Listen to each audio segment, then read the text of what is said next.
Bentley has taken the covers off its new Bentayga SUV, which has been given a heavy facelift to address the original model's controversial design.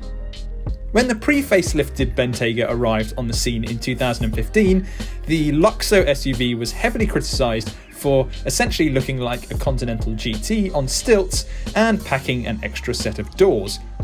While looks are subjective, the original certainly didn't have the drama of the EXP9F concept that would later form the basis of the production spec Bentayga.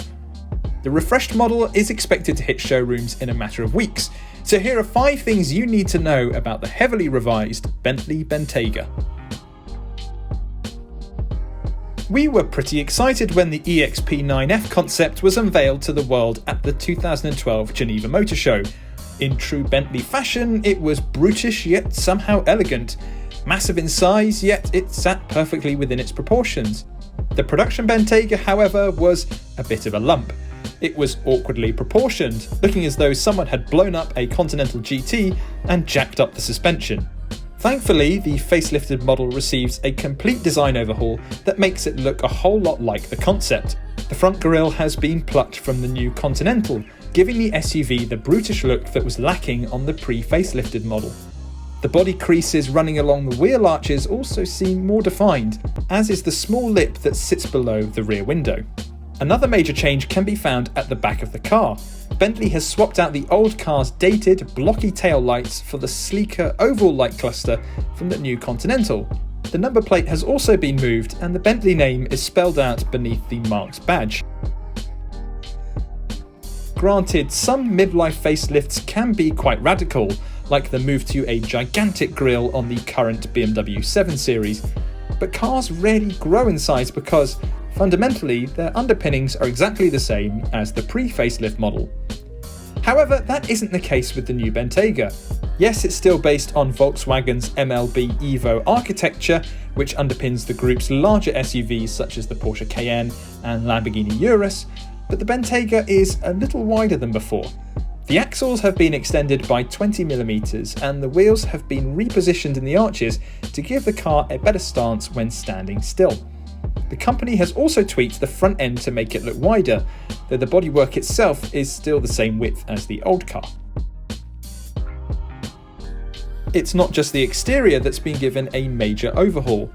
The old infotainment system has been thrown out for a newer version, which is accessed through an edge-to-edge 10.9-inch touchscreen in the centre of the dashboard. Speaking of screens, passengers in the rear get a detachable 5-inch touchscreen that can be used to control the onboard media system, massage seats and climate settings.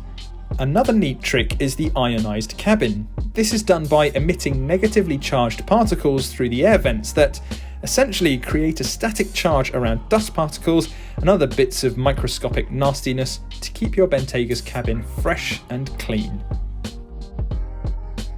When the new Bentayga hits showrooms in the coming weeks, it'll only be offered in V8 form.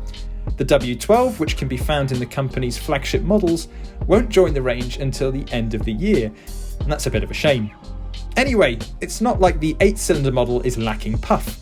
Bentley has equipped the new Bentayga with a 4-litre twin-turbo V8 engine producing 542 brake horsepower and 770 Nm of torque, which is directed to all 4 wheels via an 8-speed automatic gearbox. Squeeze the throttle and you'll zip from 0 to 62 miles an hour in 4.5 seconds. Not too shabby for a car that, without a doubt, weighs considerably more than 2 tons. If you'd like your Bentayga to be a little kinder to the environment, which is ironic given the sheer amount of dead cows and trees used to furnish the interior, then you could always opt for the plug-in hybrid model when it goes on sale later this year. Admittedly, we don't know how much the new Bentayga will cost yet. Car makers often keep the price of their new cars under wraps until the day they come out, but we can have a good guess at what Bentley's new SUV will cost. The old V8 model carried a price tag of roughly £140,000.